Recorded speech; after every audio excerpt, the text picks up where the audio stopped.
gustaría continuar con la serie que comenzamos hace un par de semanas atrás.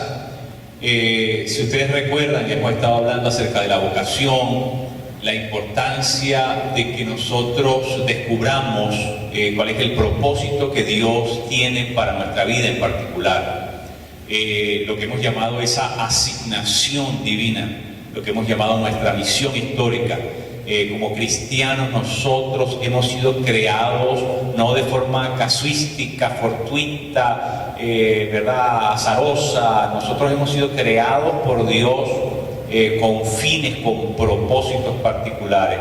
Y eso quiere decir que Dios espera, tiene expectativa con nuestra vida en relación a lo que Él nos ha mandado a hacer en este tiempo de nuestra existencia aquí en la tierra. Así que todos nosotros necesitamos saber cuál es ese llamado que Dios nos ha hecho, cuál es esa vocación a la que Él nos ha invitado a participar intensamente. Así que la primera semana, si ustedes recuerdan, estuvimos hablando acerca del entusiasmo. Ese entusiasmo viene por obra del Espíritu Santo, porque es el Espíritu Santo que viene en nosotros, ¿verdad? A vivir dentro de nosotros, para apasionarnos por las cosas de Dios, para empujarnos en dirección a las cosas de Dios, para llevarnos a nuestro destino. Así que el Espíritu Santo, ¿verdad?, se convierte en el que produce en el creyente esa pasión, ese denuedo, esa tenacidad, esa osadía santa, ¿verdad? Ese valor para echarle ganas, para seguir, para buscar las cosas de Dios, y para que además la vida sea significativa, productiva, eficaz, eficiente. Así que es el Espíritu Santo que hace eso. Pero les dije la semana pasada que ese entusiasmo necesita convertirse en determinación. El entusiasmo usualmente está vinculado a emociones, y las emociones, como lo indica la palabra en el vocablo en sí mismo, la emoción es algo que produce una moción es movimiento. Así que el entusiasmo es importante porque nos hace iniciar, nos impulsa, pero necesitamos que eso se haga algo más concreto, que eso tenga un asidero, que eso tenga, ¿verdad?, concreción, porque si no es algo volátil, algo que se puede evaporar, algo efímero, que dura por un rato y que después se desgasta, y entonces eso hace que la vida vuelva de nuevo al punto inicial. Y no es la idea es que emprendamos este camino con entusiasmo, con mucha pasión, y eso es lo que Dios hace, pero esa pasión, ese entusiasmo tiene que convertirse obviamente en algo más sólido, más concreto, más tangible, más palmario, algo más sólido, algo macizo, algo que puede enfrentarse a crisis, a situaciones difíciles sin verse deteriorado, ¿verdad? Entonces, por eso es que entusiasmo tiene que convertirse en determinación. Yo les dije la semana pasada que la iglesia primitiva fue una iglesia llena de determinación, no solamente de entusiasmo, porque si hubiese sido solamente un entusiasmo pasajero, algo febril, algo, ¿verdad?, un embullo, como se dice, ¿qué hubiese pasado? Lo que hubiese pasado es que a las primeras de cambio, cuando las situaciones, las circunstancias se volvieron adversas, cuando comenzó la persecución en el año 64 con Nerón, hasta el 312 con Diocleciano, bueno, la iglesia hubiese dicho, no, esto es demasiado, esto no es la voluntad de Dios.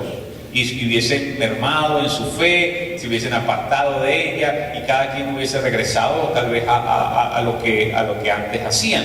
Pero no fue así. La iglesia permaneció firme, ¿verdad?, en una templanza terrible ante los asedios, las acechanzas, las torturas, el propio martirio, ¿verdad?, que sufrieron tantos padres y madres de la iglesia. Por causa de serles fieles a Jesucristo, estuvieron dispuestos a teñir con sangre en las arenas del circo romano, ¿verdad?, con tal de mantenerse firmes, incólumes ante la amenaza, el ataque, ¿verdad?, y las sentencias del Imperio Romano en contra de la fe cristiana. Ellos permanecieron. Ahora, si ellos no hubiesen tenido determinación, mi querido, ni usted ni yo hubiésemos sabido jamás de la fe cristiana. La fe cristiana llegó a nosotros porque esa iglesia se mantuvo firme, constante. Esa iglesia era una iglesia determinada. No era una fe pasajera, no era una fe, ¿verdad?, solamente algo efervescente. No, era una fe de alto calibre, porque era una fe que se había convertido en algo sólido, en algo que tenía raigambre, tenía asidero, tenía concreción. Entonces, le debemos a la iglesia primitiva el ser determinada, el que nosotros tengamos hoy, ¿verdad?, participemos de esa fe. Es como el matrimonio. El matrimonio tiene un aspecto del enamoramiento, el apasionamiento, la parte, ¿verdad?, romántica, y eso por supuesto exacerba muchas emociones, sentimientos. Es obvio, es natural que así sea, no hay nada de malo en eso. Pero el matrimonio no puede ser, dos personas no pueden permanecer unidas solamente movidas por eso. Tiene que haber algo más sólido, tiene que haber un compromiso, ¿verdad? Y de eso fue que hablamos la semana pasada, de la determinación como un compromiso que nos lleva a perseverar, a mantenernos firmes, constantes en el servicio a Dios y en ese entusiasmo inicial que nos lleva, que nos mueve en dirección a lo que Dios quiere de nuestra vida, al destino donde Dios nos quiere llevar, y por supuesto a lo que Dios quiere tocar, producir, hacer por medio de nuestra vida aquí en la tierra.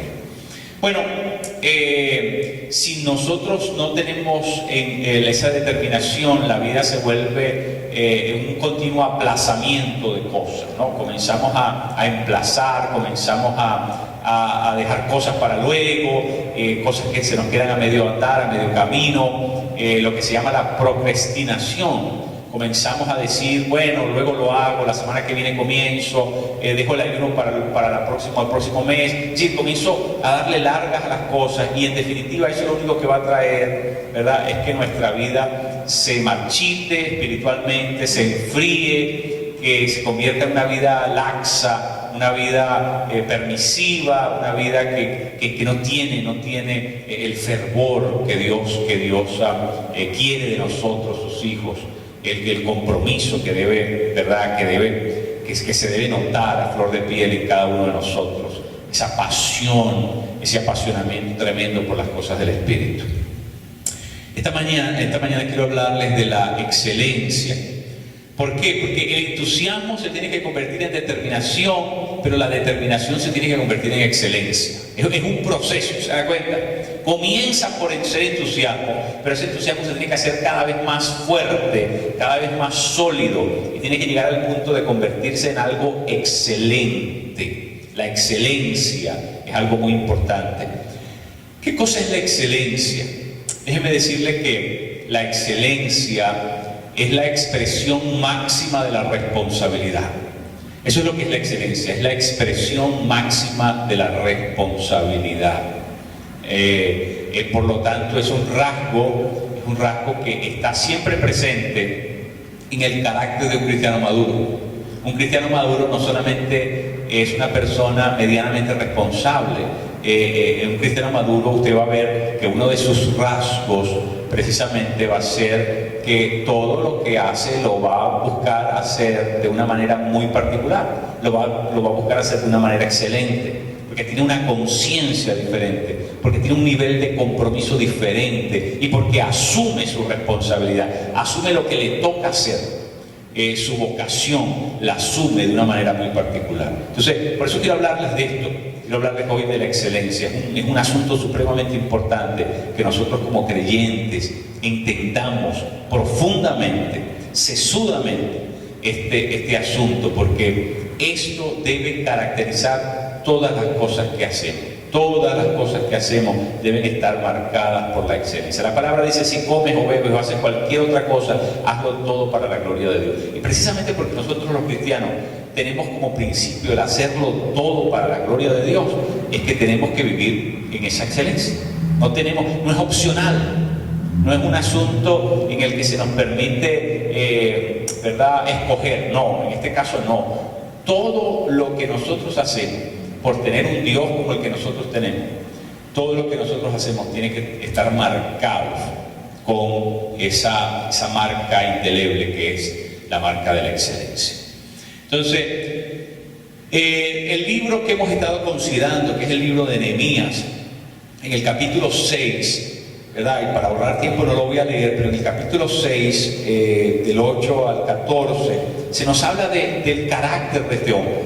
Se nos habla de cómo era Nehemías, en lo impecable que era su carácter, y lo riguroso, lo meticuloso, digamos, y lo exigente que era con él mismo, y por lo tanto, ¿verdad? Eso dejó una impronta, dejó una huella en todo lo que él hacía. Es muy interesante porque de Nehemías se nos habla mucho, se nos da una visión tipo close-up, ¿verdad? Una visión cercana de su naturaleza, de su carácter. Y entre las cosas que obviamente resaltan, descollan, es el hecho de que era un hombre impecable, hombre en todos los sentidos honorable.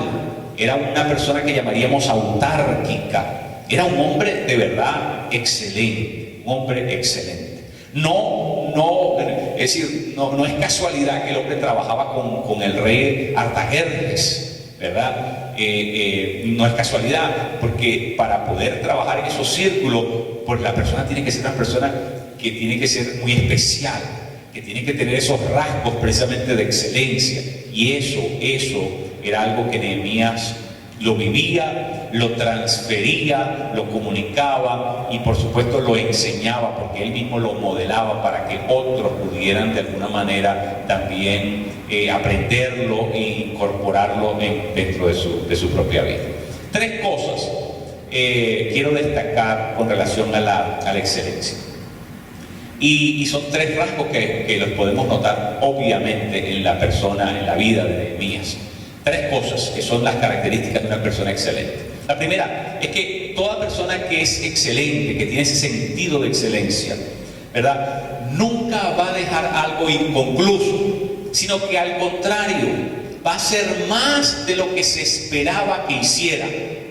Va a hacer más de lo que se esperaba que hiciera. No solamente lo va a terminar lo que comienza, sino que lo va a hacer de suprema calidad. Y lo va a hacer, ¿verdad? Va a ir más allá de lo que se le planteó originalmente. Porque esa es la excelencia. La excelencia se caracteriza por eso, ¿verdad? Las personas excelentes así es como hacen todas las cosas. Entonces, Nehemías comenzó por reconstruir los muros de la ciudad y las puertas de la ciudad, pero su tarea no se limitó a eso. Nehemías pudo haber dicho, bueno, mire señores, ya yo cumplí, yo vine aquí a reconstruir los muros de la ciudad y siendo que ya esto está construido, llegó la hora de decirles adiós y Nehemías hubiese regresado, ¿verdad?, a su vida plácida, cómoda en el palacio del rey Artajerjes, pero eso no fue lo que Nehemías hizo. Después de reconstruir los muros de la ciudad, comenzó a organizar toda la vida civil de la ciudad, a hacer nombramientos, a crear estructuras para que la vida cotidiana de aquella ciudad volviera a su normalidad, volviera a florecer, volviera a tomar curso, ¿verdad? Y se convirtiera de nuevo en la ciudad que una vez fue. Así que Nehemías, ¿verdad?, comenzó a convertirse de alguna manera en el promotor de esa gesta de resucitar, reflotar a una ciudad que estaba en ruinas, que una vez obviamente era solamente la guarida de chacales, como dicen algunos textos. Nehemías hizo más de lo que se esperaba que hiciera, porque era una persona excelente. Era una persona excelente. Eso siempre va a ser así. Miren, yo escuché hace unos años atrás la historia de un personaje en las grandes ligas que jugó con los Cachorros de Chicago, Cubs de Chicago, a quien yo seguí la carrera de este personaje. Yo viví 9 años en Chicago y de alguna manera, ¿verdad?, vi de primera mano la carrera profesional de este hombre. Muy bueno, era el capitán del equipo, se llama Mike Sanders. Pero Mike Sanders un día sorprendió a toda la prensa porque hizo una rueda de prensa en la cual anuncia despectivamente, sorpresivamente, que el hombre no va a continuar jugando béisbol. Y eso, por supuesto, sorprendió a todo el mundo porque todavía le quedaban 3 años de contrato. Es decir, todavía tenía 3 años más para estar para jugar con el equipo, y no solamente eso, 3 años más en los que él podía devengar un sueldo, un salario millonario de millones, sin tener que hacer absolutamente nada, sentado en la banca viendo el juego. Solamente con eso ya él se iba a embolsar millones de dólares. Pero fíjense lo honorable que fue Xander, que él decidió parar allí su contrato, aunque él perdiera toda esa bicoquita, ¿verdad? Esa suma, esas cifras, ¿verdad? Grandiosas de dinero. Él prefirió parar ahí su carrera porque el hombre tenía un concepto muy alto de la excelencia. El hombre sabía que él, como capitán del equipo, no podía pedirle a los demás que fueran excelentes si él mismo no. Él se dio cuenta que él no estaba rindiendo. Él se dio cuenta de que ya sus habilidades, su capacidad física había mermado, y por lo tanto no podía rendir al nivel que él mismo le hubiese gustado hacerlo, al mismo nivel que lo estaba haciendo en años anteriores. Y entonces, ¿verdad? En respeto al público y al juego, él decide renunciar, aunque eso le costó perder una gran fortuna, una gran cantidad de millones de dólares. Pero eso habla de la excelencia de una persona. Eso es muy importante. Ahora, hay una segunda característica de la persona excelente.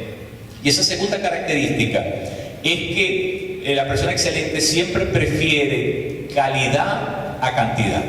Siempre la calidad es el objetivo, ¿verdad?, que persigue la persona excelente. No es tanto el número, es la calidad de lo que hace.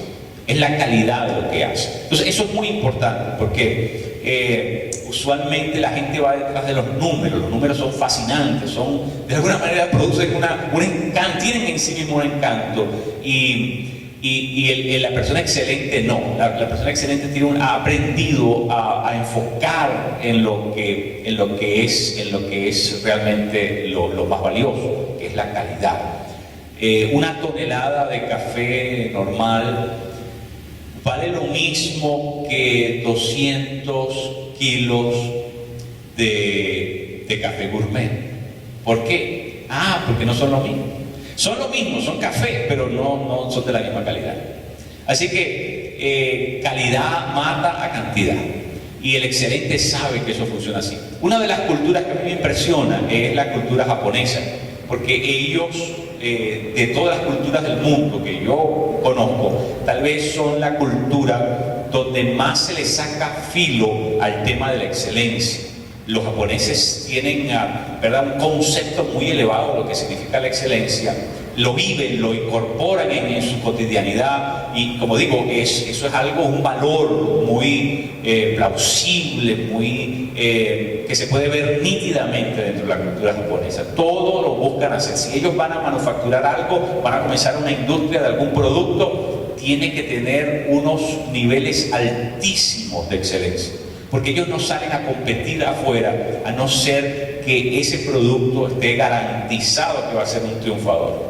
Eso lo hacen con los carros, eso lo hacen con los electrónicos, eso lo hacen, ¿verdad?, todo lo buscan hacer de una manera tremendamente excelente. Entonces, eso los caracteriza.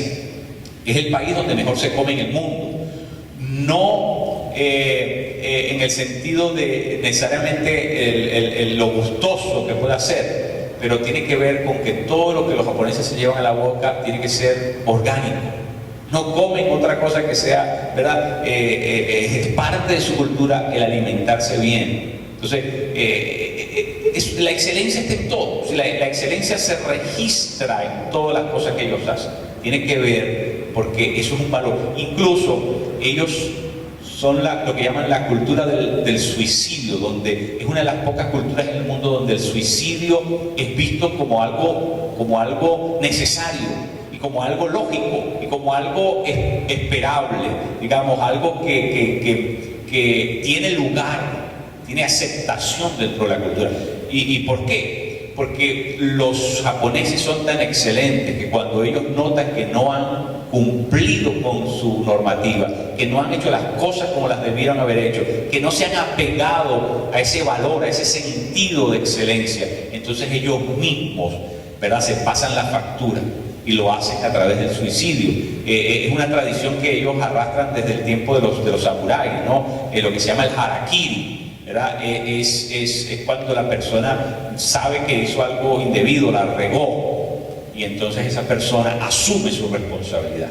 Porque la excelencia es un alto sentido de responsabilidad. Obviamente yo no estoy promoviendo el suicidio, por favor, no es la idea, pero lo estoy nombrando para que usted se dé cuenta hasta qué punto, ¿no? Hasta qué punto llega, se toman tan en serio este asunto de la excelencia, que llega a este punto. Me parece obviamente que es algo demasiado, o sea, ya llega un punto en donde también se pervierte, pero quiero decir, eso nos habla de qué tan seriamente esa cultura se toma la excelencia.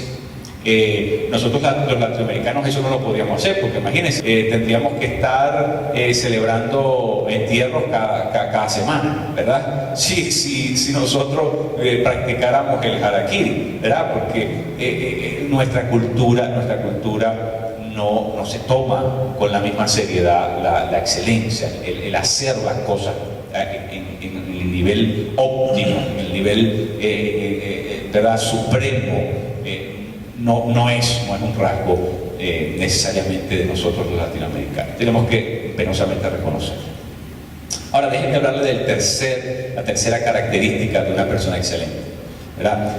La tercera característica de una persona excelente es que siempre el excelente impone la excelencia como la norma.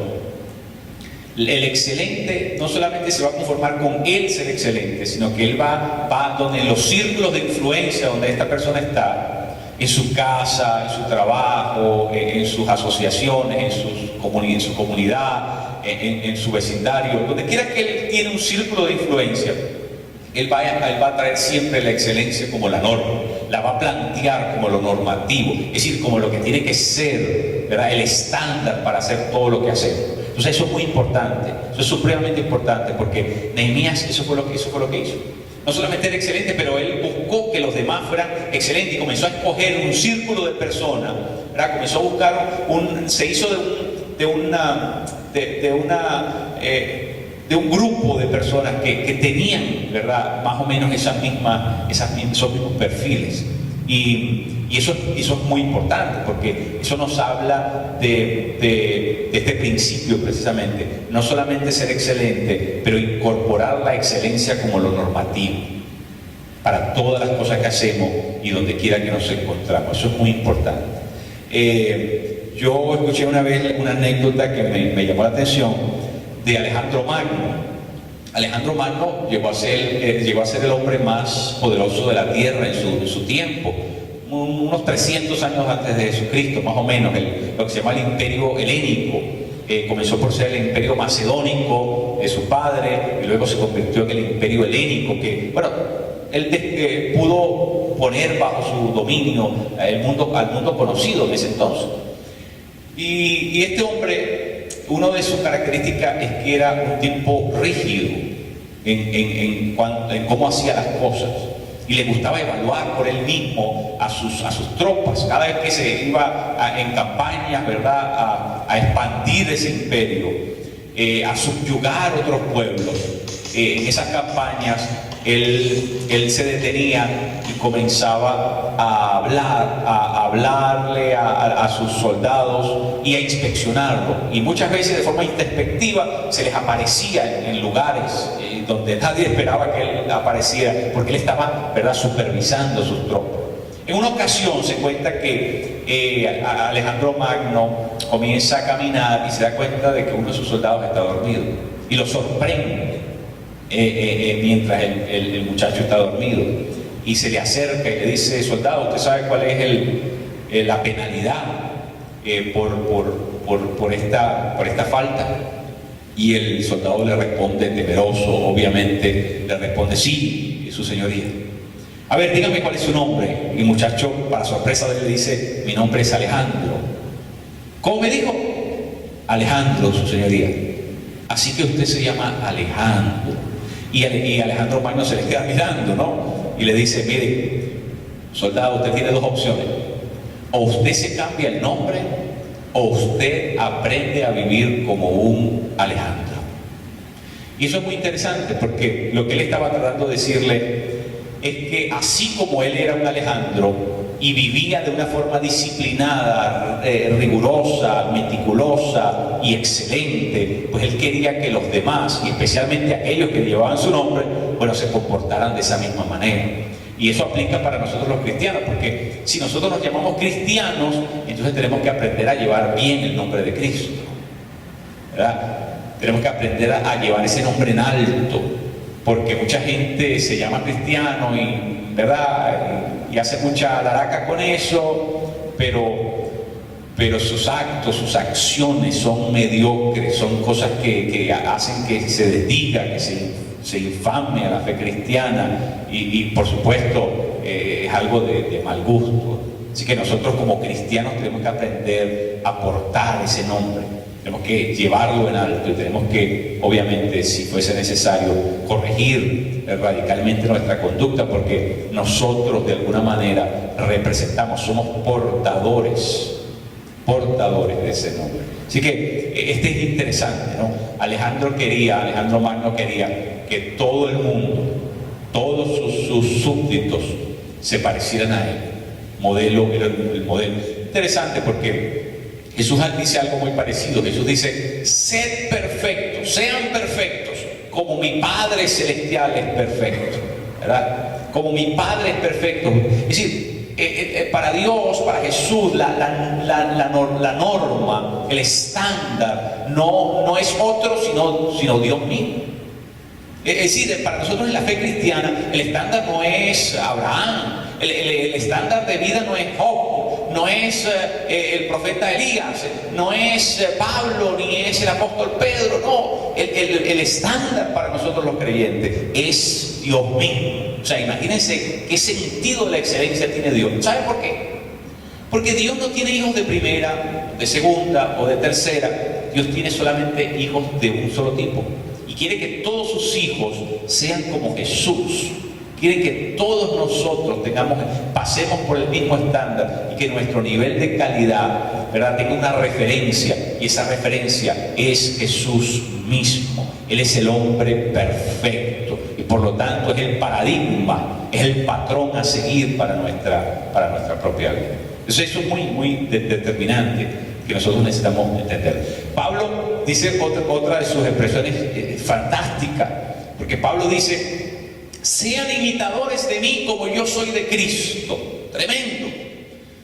Para decir algo así, mi querido, hay que tener los pantalones bien puestos, porque cuando usted se presenta ante una audiencia diciendo: mírenme, tómenme como la referencia, eso es algo comprometedor. Y hay que tener no solamente la estima bien ubicada, sino que además hay que ser una persona de un alto sentido de excelencia, ¿verdad? Y hay que tener autoconciencia de la perfección y de lo que es la vida, ¿verdad? En los niveles óptimos. Y Pablo vivía de una manera impoluta. Pablo vivía de una manera, ¿verdad? Para poder decir eso, imagínense lo severo que era Pablo con su estilo de vida, lo riguroso, lo excelente en todos los sentidos, para poder decir: mírenme a mí, síganme a mí, imítenme a mí de la misma manera que yo hago con Cristo. Tremendo. Eso es algo que de verdad nos habla mucho del carácter del apóstol Pablo.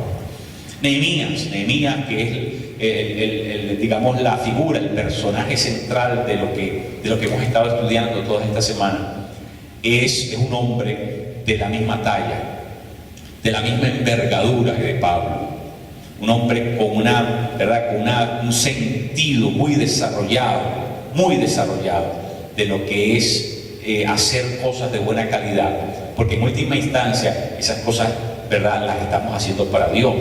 Y Nehemías era de ese tipo de personaje. Mire, nosotros los latinoamericanos, se lo digo con mucha franqueza, mi querido, nosotros los latinoamericanos nos hemos criado, hemos crecido dentro de una cultura que es la cultura de la improvisación, ¿verdad? Ahí como salga, bueno, no importa si va o viene, pero ahí como salga eso, ¿no? O sea, siempre el asunto es somos recursistas, siempre estamos tratando de alguna manera de solucionar las cosas de una forma, sí, muchas veces genial, ingeniosa, pero en la gran mayoría de las veces de formas improvisadas, de formas que hablan de que, bueno, resolvemos las cosas así muy precipitadamente, sin reflexionar mucho, sin pensar mucho, sin hacer el esfuerzo suficiente, ¿no? La ley, lo que se llama la ley del mínimo esfuerzo, eso es parte de nuestra cultura y nos hemos levantado así,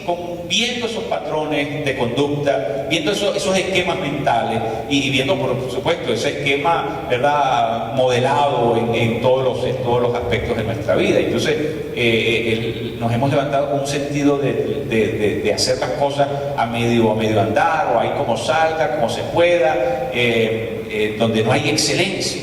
Entonces, es la cultura del pirata, como se dice, ¿verdad?, coloquialmente, la piratería, el chapucero, ¿verdad?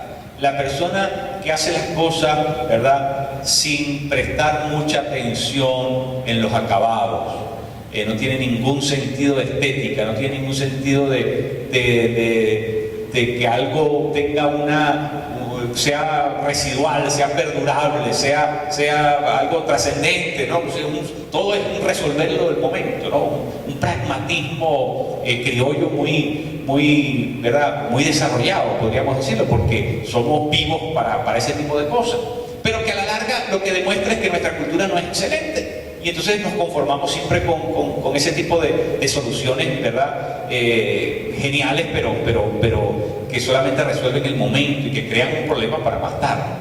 Crean un problema es una bomba de tiempo, es lo que trato de decir. Entonces, eso es parte de nuestra cultura, la cultura de la improvisación. Yo escuché una vez de un congreso internacional que se estaba promoviendo por las Naciones Unidas acerca de los elefantes, ¿verdad? Y bueno, se convocó a todas las regiones del mundo y comenzaron a enviar sus delegados para ese congreso, y llegó el día en que inició el congreso y le dan participación a un francés, y este francés se manda una ponencia de 2 horas, una cosa exhaustiva, pormenorizada, con detalles sobre la vida romántica de los elefantes, una cosa impresionante.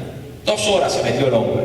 Algo indoamericano estaba esperando la noche para hacer, imagínense qué podía producir era algo sin reflexión, algo de mal gusto, algo como salga, ¿no? La cosa es cumplir, la cosa es dar la cara. Pero eso realmente habla mucho de cómo nosotros los latinoamericanos hacemos las cosas.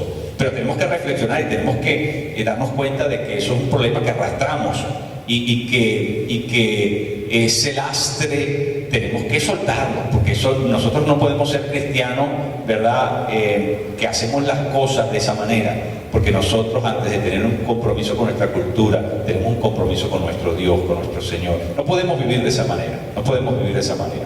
No, mire, nosotros tenemos que darnos cuenta de una cosa: Dios nos hizo de esta manera. Nosotros ponemos o dejamos nuestra firma en todas las cosas que hacemos. En todas las cosas que nosotros hacemos, Dios nos hizo con esa facultad de dejar nuestra... ¿Sabe para qué Dios nos hizo así? Dios nos hizo así para que nosotros asumamos responsabilidad por lo que hicimos. ¿Ve? Porque el ser humano tiene la capacidad siempre de excusarse, de evadir su responsabilidad. Eso lo vemos desde el primer ser humano, ¿verdad?, que fue Adán. Es decir, es algo innato en nosotros, pero Dios nos hizo de una manera que nosotros dejamos nuestra firma en cada cosa que hacemos. Eso se llama el ADN. Nuestro ADN es único porque Dios nos hizo únicos a cada uno de nosotros. Y por lo tanto, donde nosotros todo lo que hacemos, de alguna manera, lo que hacemos dejamos nuestra estampa, dejamos nuestra firma. En nuestra saliva, en el sudor, en la piel, en la sangre, el ADN está en todo. Usted lo deja en todo, en sus espermatozoides, sus óvulos, todo tiene su ADN. Esa es la prueba de que usted lo hizo. ¿Ve? La prueba de que usted lo hizo es una cosa sorprendente. Bueno, nosotros tenemos que aprender a dejar nuestra firma en nuestro trabajo también. Usted sería capaz de meterle su firma, decir este piso lo limpió fulano de tal, es algo que estaríamos dispuestos a hacerlo. Si eso está mal hecho, estaríamos nosotros dispuestos a poner un letrero que diga esto lo limpió, ¿verdad? Y poner nuestro nombre. Si eso está mal hecho, obviamente a nosotros nos daría vergüenza. Pero nosotros tenemos que hacer todas las cosas de tal manera que podamos poner ese letrero allí. Nosotros tenemos que hacer las cosas de tal manera que nosotros podamos anunciar, podamos dar a conocer el hecho de que eso fue hecho por X o Y persona. Que podamos abiertamente decir nuestro nombre, si fuimos nosotros los autores, es decir, que podamos revelar la paternidad de lo que estamos haciendo. Entonces, eso es importantísimo, porque nosotros los cristianos estamos llamados a ser gente de alta calidad. Tenemos que serlo. No es ni siquiera, como les dije, opcional. Estamos llamados a ser gente de alta calidad. Eso es muy importante. Entonces, la otra cosa que quiero decirles es lo siguiente. Nosotros, como cristianos, muchas veces nos amparamos en el hecho de que, bueno, no, esto lo estoy haciendo para Dios, y como es para Dios, ¿verdad? Como Dios ve los corazones, bueno, no importa que salga así, que yo estoy cantando mal o estoy haciendo esto, bueno, no importa, porque al fin y al cabo Dios mira mi corazón, ¿no? Y entonces, no es así, mi querido. Si Dios mira tu corazón y tú estás haciendo algo mal, quiere decir que hay algún problema en tu corazón, porque si tu corazón estuviera bien, tú buscaras hacer lo mejor para ofrecérselo a Él. Así que no podemos poner como excusa el hecho de que Dios mira los corazones y yo hago un mamarracho de cosas. No puede ser. Es decir, si lo hacemos para Dios y Dios mira los corazones, bueno, con más razón, entonces tengo que procurar dar lo mejor y hacerlo mejor. Eso tenemos que entenderlo y no podemos usarlo más como excusa, porque en definitiva está fuera de orden, no es válido. No lo podemos utilizar, no podemos esgrimir eso como algo válido, porque no lo es. Si en verdad tenemos reverencia y respetamos a Dios como tratamos de inferir, pues entonces hagamos las cosas bien, porque Dios merece que todo lo que hagamos tiene que ser bien, tiene que ser excelente. Miren, cuando Dios creó el mundo, Dios se detuvo a ver cada día lo que había hecho. Es como que Él mismo se autocriticó. Él mismo pasó su creación, la pasó por un sedazo para determinar, para analizar críticamente, ¿verdad? De manera incisiva. Él mismo se expuso a la crítica. Y después de crear cada cosa, se detuvo. Y dice la Escritura, y vio Dios que era bueno. Es decir, vio Dios que si le analizó, miró, chequeó, hizo un control de calidad. Y cada día pasó la prueba. Porque cada día Dios consiguió que lo que había creado era bueno. Todo lo que nosotros creamos es bueno. Pues eso es lo que dice Jesús, sean perfectos como el Padre Celestial es perfecto. Es decir, nosotros tenemos que aprender a que todo lo que hacemos, por favor, tenemos que alzar la calidad de las cosas que hacemos. Que se sepa por la calidad que ahí hay un cristiano que estuvo detrás de eso, porque es óptimo. Porque a lo lejos ya se puede apreciar el brillo de lo que se hizo. O sea, eso tiene que ser algo que tiene que ser algo que tenemos que recobrar nosotros, y especialmente nosotros los latinoamericanos. Y me incluyo, obviamente. Nosotros tenemos que reprogramar nuestras mentes, tenemos que ser renovados, tenemos que comenzar a pensar con mente de reino, porque Dios es un Dios excelente y quiere que nosotros hagamos las cosas marcadas con esa excelencia. Miren, hace un tiempo leí algo que me cautivó, me llamó la atención, algo sobre la vida de Alfredo Nobel. Nobel es la persona que creó lo que se llaman los premios Nobel, ¿verdad? Este es un sueco químico, ¿verdad? Un químico que fue la persona a quien se le atribuye haber descubierto la dinamita, la pólvora. Y por supuesto, ustedes saben que al descubrirse la dinamita, eso cambió obviamente la manera en que se hacían muchas cosas en el mundo. Y especialmente eso fue incorporado al mundo de la ciencia, de las artes militares, y se comenzó a ser utilizada en las guerras como la primera, comenzaron a aparecer las primeras armas de alcance y de destrucción masiva, ¿verdad? Por causa de la dinamita. Y entonces este hombre se hizo un hombre muy acaudalado, muy rico, pero muy, o sea, su invento fue algo que se mercadeó, ¿verdad? De una forma mapamúndica, y entonces eso logró que él... Pero un día, muy temprano en la mañana, tiene la costumbre de leer el periódico, y Alfredo Nobel, ¿verdad?, se sorprende, porque hojeando el periódico consigue, ¿verdad?, lo que se llama una esquela mortuoria, que básicamente son esos avisos, que aparecen en los periódicos anunciando la muerte de una persona. Entonces, cuando él ve la esquela mortuoria, se sorprende porque se la están haciendo a él. Es decir, alguien ha dado a conocer la muerte de Alfredo Nobel. Y dice, ¿pero qué es esto? Hubo una gran confusión. La confusión era que su hermano, que se parecía mucho a él, había muerto. Pero los periódicos se filtró la noticia que Alfredo Nobel había muerto. Entonces, bueno, el hecho es que eso sirvió para que él descubriera lo que no solamente la prensa, pero lo que la opinión pública en general pensaba, lo que la gente, el pueblo sueco pensaba de Alfredo Nobel. Y lo que pensaba no era nada halagador, ¿verdad? Porque la esquela mortuoria, el obituario, lo que decía era que, ¿verdad?, había muerto el hombre que había ensangrentado el mundo y había inventado algo tan criminal como la dinamita, y bueno, era ¿verdad?, una cosa triste lo que, y por supuesto eso lo impactó muchísimo, porque le atribuían a él ser de alguna manera el promotor de la muerte a gran escala y de la guerra y todo. Entonces eso por muchos días lo mantuvo triste y consternado, pero él decidió hacer algo. Yo no quiero que la gente me recuerde así, yo quiero que la gente me recuerde como un hombre de excelencia, no como un terrorista, no como una persona desfachatada que lo que quiso es hacerse rico matando gente y produciendo guerras, ¿verdad?, interminables y encarnizadas. No, yo quiero ser recordado como una persona noble, como una persona de excelencia. Entonces lo que Alfredo Nobel hizo fue apuntó toda su fortuna y creó entonces estos premios Nobel. Y el primer premio que creó fue el premio Nobel de la Paz. El premio Nobel de la Paz, ¿verdad? Él destinó un premio todos los años para quien luchara por la paz.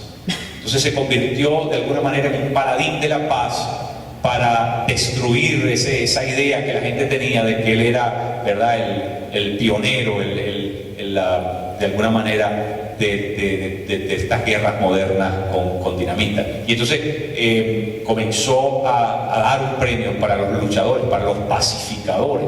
Y eso, obviamente, el momento en que finalmente le tocó morir, bueno, la esquela mortuoria fue diferente, ¿verdad?, porque se le recordó como un hombre, ciertamente un hombre de paz, un hombre de bien, y por supuesto, como era obvio, un hombre excelente. Así que eso tiene que ayudarnos a nosotros a reflexionar. Te quiero preguntar, ¿cómo te va a recordar la gente a ti? Cuando tú mueras, que tarde o temprano todos vamos a llegar a ese punto donde vamos a morir, nos toca ¿verdad?, pasar a la otra vida. ¿Qué va a decir la gente de ti en tu funeral? ¿Cuál es la opinión que la gente tiene de ti? ¿Cómo te van a recordar esa gente? Tenemos que pensar en eso. Miren, usualmente la manera como la gente nos recuerda es la manera como Dios nos va a recordar. Usualmente eso es así. Como la gente te recuerda, así mismo es como Dios te va a recordar. ¿Y qué pasa si lo que hay que decir de nosotros no es agradable, no es bueno? ¿Habrá valido la pena vivir así? ¿Verdad? Pasar por aquí sin haber hecho el trabajo bien hecho, sin haber hecho más de lo que se esperaba de nosotros, sin haber caminado la milla extra de la cual hablaba Jesucristo. Si alguien te dice, lleva esto una milla, no, tú llévalo dos. O sea, ¿cómo nos van a recordar? ¿Como piratas, como chapuceros, como gente que hizo lo que pudo? ¿O nos van a recordar como gente que se esforzó, gente disciplinada, gente comprometida, gente excelente. Eso es lo que nos marca. Mire, no podemos equivocarnos en esto, mi querido. La Biblia nos habla, es una doctrina bíblica, que va a haber algo que se llama el juicio de las obras. Dios nos va a interpelar, nos va a traer a una corte y nos va a interpelar y nos va a decir nos va a preguntar cómo fueron nuestras obras. La Biblia dice que van a ser pasadas por fuego y se van a quemar, y lo que es oro va a permanecer, lo que es plata va a permanecer, pero la hojarasca, lo otro, lo que no tiene consistencia, lo que no es bueno, lo que no es excelente, eso se va a quemar. No va a soportar el rigor del escrutinio divino y se va a desaparecer. Ahora, esa es la pregunta que tenemos que hacernos: ¿qué de lo que yo estoy haciendo va a permanecer ante el juicio de Dios cuando Dios juzgue mis obras? ¿Qué cosa se va a sostener delante de ese análisis profundo que Dios le va a hacer a mi vida, a lo que yo he hecho, a mis actos, a mis acciones? Tenemos que preguntarnos eso, porque inevitablemente eso nos está esperando en el futuro próximo. Es decir, usted y yo vamos a estar delante de Dios y vamos a tener que entregarle cuenta, ¿verdad? Entonces, eso es muy importante que nosotros meditemos en eso. ¿Cómo nos va a recordar la gente? Pero sobre todo, ¿cómo me va a recordar Dios? ¿Qué impresión tiene Dios de mí? Porque, mire, ese juicio de las obras es inevitable, no lo podemos eludir. Tenemos que tarde o temprano estar allí en ese sitio y darle cuentas a Dios de cómo hemos vivido, cómo han sido las acciones nuestras, y si en lo que hacemos hay calidad o no hay calidad. Martín Lutero vivía concentrado en Dios. Martín Lutero decía: yo vivo como si Cristo murió ayer, resucitó hoy y viene mañana. Es decir, vivía enfocado en la persona de Jesucristo. Por eso es que era un hombre, ¿verdad?, bien cabal, bien disciplinado, bien esforzado, y que su vida, aunque corta, fue una vida de gran impacto. Fue una vida de gran impacto porque, ¿verdad?, vivía enfocado en lo que él había determinado como importante. Quería ofrecerle a Dios lo mejor. Entonces eso es importante. Mire, ¿sabe por qué? Porque Lutero tenía un principio de vida. Ese principio de vida, él lo reducía en una frase latina que se dice corum Deus. Corum Deus. Corum Deus significa, en buen castellano, significa vivir delante del rostro de Dios. Es decir, es para que ustedes, para ilustrarlo de alguna manera, es como que si Dios está en una gran pantalla viendo una película, pero está viendo la película de nuestra vida, la película de cada uno de nosotros, la película de la vida de cada uno de nosotros. Esa película se está pasando frente a la cara de Dios, y Dios está viendo cada uno de nuestros actos, cada una de nuestras obras, cómo hacemos lo que hacemos, qué esfuerzo, qué empeño ponemos en lo que hacemos y qué le estamos ofreciendo a Él. Quorum Deus significa eso: vivir con conciencia de que Dios me está mirando en todo momento y de que todo lo que yo tengo que hacer, lo tengo que hacer para Él. Mire, la gente en el trabajo trabaja al ojo. Trabaja si lo están mirando, si lo están chequeando, si lo están observando, si lo están supervisando, y hace las cosas y esa no es la manera de hacer las cosas, porque ese no es tu jefe. Tu jefe es el que está allá arriba, porque a ese es el que le vas a tener que dar cuenta. A ese es el que vamos a tener que nosotros enfrentar un día. Ojo con ojo vamos a estar con nuestro Señor, y a Él vamos a tener que darle cuenta. Este jefe terrenal, momentáneo, temporal, ese no es el importante. Es que nosotros tenemos un jefe por encima de todos los jefes, y a ese tenemos que darle cuenta también. Y por lo tanto nosotros tenemos que vivir quorum Deus, es decir, sabiendo que Dios nos está viendo, sabiendo que nuestra película, la vida nuestra, se desarrolla, se desenvuelve en la presencia de Dios. Entonces eso tenemos que recobrar, esa percepción, esa forma de entender, de concebir las cosas, la vida humana. Miren, alguien dijo que el peor enemigo de lo perfecto es lo bueno. Fíjense, el peor enemigo de lo perfecto no es lo malo. El peor enemigo de lo perfecto es lo bueno. Porque cuando usted se conforma con lo bueno, entonces nunca llega a ser perfecto. Yo leí hace unos años un libro de Franklin Schaeffer que se llamaba Adictos a la Mediocridad. Este es el hijo de Francis Schaeffer, pero este es su hijo Franklin. Ese libro es tremendo porque habla precisamente de los evangélicos y de cómo nos gusta hacer cosas mal hechas y pretendemos que lo estamos haciendo con algo noble, algo piadoso, algo aparentemente sacrificial delante de Dios, pero no, nosotros tenemos que reprogramar nuestra forma de vivir, mis queridos, porque si no estamos haciendo algo de mal gusto, y eso fue, ¿verdad? Eso fue lo que trata de reseñar en esa. Hay otra obra muy interesante también de José Ingeniero que se llama El hombre mediocre, un clásico de la literatura hispanoamericana, un clásico, El hombre mediocre. Ese libro yo creo que toda persona debería leer ese libro para entender, ¿verdad?, la psicología de la mediocridad, para que nunca caigamos en eso, porque es inexcusable el que nosotros, ¿verdad?, vivamos de esa manera. Nosotros no podemos engañar a Dios. Nuestra mediocridad no va a pasar no va a ser bien vista delante de los ojos de Dios. Es inexcusable. Nosotros no podemos, ¿verdad?, meterle una finta, hacerle un truco a Dios y pensar que Dios va a estar bien. Va a creer que todo está bien. No, eso no es posible. No es posible. El hombre no puede engañar a Dios. La Biblia dice, todo lo que el hombre siembra, eso también va a recoger. Nadie puede engañar a Dios. En Malaquías, en el capítulo, el profeta Malaquías habla de un tema muy interesante. La gente, ¿verdad?, quería hacerle una finta a Dios, quería hacerle un truco a Dios, quería hacerle una jugada a Dios, ¿verdad? Y entonces comenzaron a traer al templo las ovejitas, los becerros, los novillos, los toros, las vacas, lo que ofrecían en sacrificio, pero cosas de inferior calidad. La ovejita que estaba lastimada, estaba ¿verdad?, deformada, estaba enferma, estaba raquítica, estaba, ¿verdad?, de alguna manera tenía algún tipo de defecto. Esa es la que llevaban al templo. Y entonces Dios dice, ¿usted cree que me van a engañar a mí? Cuando yo sé que ustedes lo que me están ofreciendo es algo de inferior calidad, ¿usted cree que me puede engañar a mí? Ustedes no me están dando la honra, dice Dios. Dios comienza a reclamar su honra, porque esta gente comenzó a darle a Dios lo de inferior calidad. Mi querido, tenemos que tener gran cuidado. Tenemos que tener gran cuidado porque nuestro Dios es un Dios de excelencia. Y Dios sabe cuando tú le estás dando algo de inferior calidad, cuando tu talento, tu creatividad, tu tiempo, tus recursos, tu persona, todo lo que estás haciendo, cuando es de inferior calidad, ¿tú crees que Dios no lo sabe? ¿Tú crees que Dios no lo nota?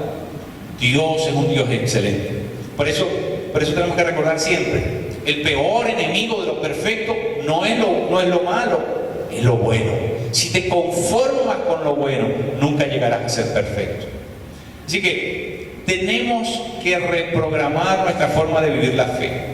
Tenemos que reprogramar la manera de vivir la fe. Tenemos que ser gente excelente. Eso va a implicar cambios, ajustes. Tenemos que convertirnos en gente disciplinada. Tenemos que abandonar cosas que nos están desenfocando, que nos están robando tiempo, que nos están, ¿verdad?, en las que estamos dejando nuestro talento y nuestra creatividad, y tenemos que dejar, ¿verdad?, cosas secundarias para enfocarnos en algo, en lo que es importante, en lo que sí inevitablemente tenemos que hacer, y tenemos que ser celosos con lo que le damos a Dios, con lo que ofrendamos a Dios, con lo que le ofrecemos a Él. ¿Por qué? Porque nuestro Dios es un Dios excelente. Y nosotros tenemos que reflejar esa excelencia. Nosotros somos representantes de Dios. Nosotros somos los hijos de Dios. Como hijos de Dios tenemos que reflejar la naturaleza de nuestro Padre. Así que es algo para que nosotros lo reflexionemos, lo pensemos, lo meditemos y lo incorporemos obviamente a nuestra vida de fe, nuestra vida como creyentes, como cristianos que somos. Así que ahí le dejo eso, mi querido. Que el Señor les bendiga poderosamente. Nos veremos la próxima semana. Que el Señor les bendiga de una manera